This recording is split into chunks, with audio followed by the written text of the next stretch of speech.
தமிழ்நாட்டுக்கு தந்தை பெரியார் ஏன் வேணும், அம்பேத்கர் ஏன் வேணும், காரல் மார்க்ஸ், லெனின் போன்ற தலைவர்களுடைய தத்துவங்கள் ஏன் வேணும்னு நாங்கள் கேட்குறோம் தெரியுமா? சீமானை எதுக்காக நான் வலுவாக எதிர்க்கிறேன் தெரியுமா? நாம் தமிழர் கட்சியை சேர்ந்த பொறுப்பாளர் ஒருத்தர் எங்ககிட்ட பேசியிருக்கிறேன். அந்த ஆடியோவை கேட்டு பாருங்க. சென்னையில வேசார்படினா வேசார்படி ஏறிக்கிறேன். உபச்சாரப்படி இல்லைண்ணா, வேசார்படினா. ஏன்னா அப்படி சொல்றீங்க? ஏன்னா எவ்வளவு உழைக்கிற மக்கள் அங்க இருக்கிறாங்க, நீ அப்படி பேசலாமாண்ணா?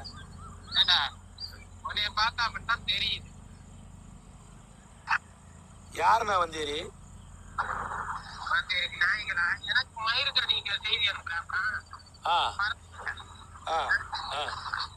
ஏன்னா நீங்க போன் பண்ணாம உங்க நம்பர் எனக்கு எப்படின்னா தெரியும்? அதுக்கு ஏன்னா பரப்புண்டாது. இப்போ இந்த ஆடியோவில் பேசுகிற வந்து நாம் தமிழர் கட்சியை சேர்ந்தவன் இவன் மேலே தான் நேற்று சென்னை பெருநகர காவல் ஆணையரகத்தில் வந்து நான் புகார் கொடுத்துருக்குறேன்.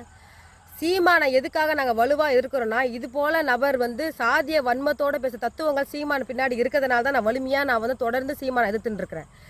சீமான் பேசுறது வந்து தமிழ் தேசியமே கிடையாது. சீமான் பேசுறது சாதிய தேசம், சாதிய மதவாத தமிழ் தேசியம் தான் சீமான் வந்து பேசுகிறாரு. அதனால தான் தமிழ் தேசியம் பேசுகிறேன்னு தமிழ்நாட்டு மக்களை வந்து ஊரை ஏமாத்துறாரு. சீமான் கிட்ட இருந்து தமிழ் தேசியத்தை பாதுகாக்கணுன்றதுக்காக தான் நாங்கள் பிரபாகரனார் அவர்கள் முன்னெடுத்த தமிழ் தேசியத்தை நான் முன்னெடுத்து நான் களம் காண்டுருக்கேன்.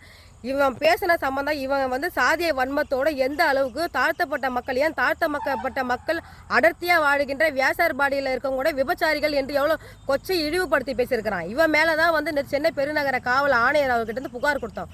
புகார் கொடுத்து இந்த நிமிஷம் வரைக்கும் இன்னும் விசாரணையை வந்து மேற்கொள்ளலை. ஒரு அரசியல் கட்சி தலைவராக நான் வந்து ஒரு காவல்துறையை சட்டப்பூர்வமாக காவல்துறை அணுகி புகார் கொடுக்க தான் முடியும். ரெண்டாவது மக்களை திரட்டி போராட்ட தான் செய்ய முடியும். அதுக்கு மேலே ஒரு அரசியல் கட்சி தலைவராக ஒரு பெண் தலைவராக நான் என்ன செய்ய முடியும்? கமிஷனர் சார், அருண் சார் தான், நீங்கள் தான் இதுக்கு பதில் சொல்லணும். நீங்கள் இதுக்கு நடவடிக்கை எடுக்கணும்னு நாங்கள் வந்து காத்திருக்கிறோம்.